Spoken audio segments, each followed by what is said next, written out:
आगरा के जयंत चौहान को banking sector की मजबूती पर बड़ा भरोसा है, इसलिए उन्होंने इस सेक्टर के कई शेयरों में अच्छा निवेश कर रखा है। लेकिन पिछले 5-6 महीने में उनका ये भरोसा हिलता दिख रहा है। शेयर बाजार में 27 मई तक बैंक निफ्टी इंडेक्स अपने ऑल टाइम हाई स्तर से 15% टूटकर 35,613 तक पहुंच गया है। इसने ऑल टाइम हाई स्तर अक्टूबर 2021 में हासिल किया था। इसके मुकाबले निफ्टी ऑल टाइम हाई 18,604 से करीब 12% टूटकर 16,352 तक पहुंच गया। बैंकिंग शेयरों के खराब प्रदर्शन की वजह बढ़ती महंगाई को माना जा रहा है, जिसकी वजह से इंटरेस्ट रेट साइकिल पलट गया। पश्चिमी देशों की तरह भारत में भी ब्याज दरों के बढ़ने से लोन ग्रोथ और बैंकों के मुनाफे पर असर पड़ सकता है। ब्याज दर का साइकिल बदलने का असर तो अगली तिमाहियों में दिखेगा, लेकिन ऐसे माहौल में अगर जयंत जैसे निवेशकों को बैंकिंग सेक्टर में पैसा लगाना है तो ये समझना होगा कि मजबूत बैंकों को कैसे पहचाने। दिसंबर 2021 से ही लगातार कर्ज में बढ़त 10% के करीब रही है और ये बैंकों के लिए बेहतर है। वित्त वर्ष 2022 में टॉप निजी बैंकों ने 17% की सालाना ग्रोथ हासिल की है, जबकि पब्लिक सेक्टर के बैंकों ने ये सिर्फ 9% रहा है।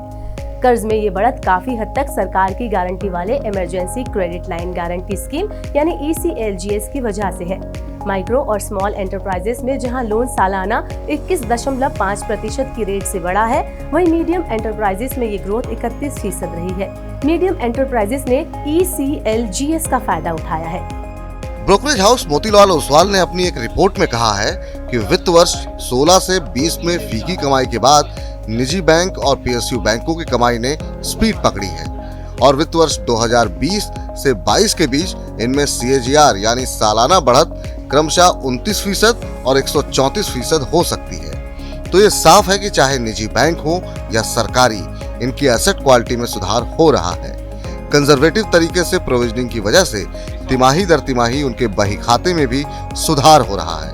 वित्त वर्ष 2018 के बाद बैंकों के ग्रॉस नॉन परफॉर्मिंग एसेट यानी GNPA में धीरे धीरे कमी आई है।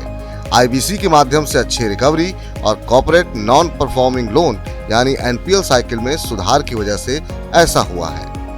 एसेट क्वालिटी और मुनाफे में होते सुधार की वजह से ग्रोथ तेज हुई है और इससे बैंकों में कई तरह के सुधार हुए हैं। ये बात इस तथ्य से समझ में आ जाती है कि HDFC बैंक, एक्सिस बैंक और ICICI बैंक जैसे बड़े निजी बैंकों की प्रति शेयर कमाई अपने ऑल टाइम हाई स्तर पर है।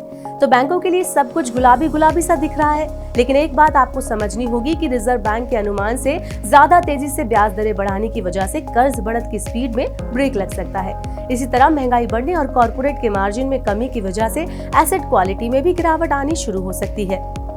AUM कैपिटल मार्केट के रिसर्च हेड राजेश अग्रवाल कहते हैं कि SBI जैसे लार्ज कैप बैंकों ने अपने NPA के लिए प्रोविजनिंग की है, इसलिए उन पर ज्यादा असर नहीं पड़ेगा।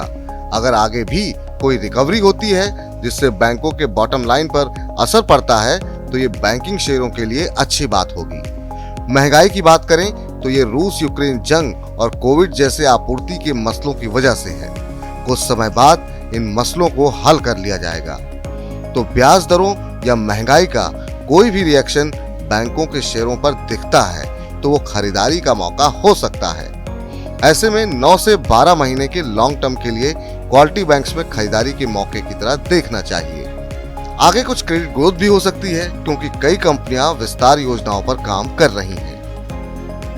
मौजूदा माहौल को देखते हुए निवेशकों को ये बात ध्यान में रखनी चाहिए कि बैंकिंग शेयर अब पहले की तरह ऊंचा रिटर्न नहीं दे पाएंगे। लोन ग्रोथ की सीमा और एसेट क्वालिटी के ट्रेंड को देखते हुए आपको अर्थव्यवस्था के हालात सुधरने का इंतजार करना चाहिए। हालांकि लॉन्ग टर्म के निवेशक रिस्क रिवॉर्ड रेशियो का विश्लेषण करके अपने पोर्टफोलियो में बैंकिंग शेयर जोड़ सकते हैं।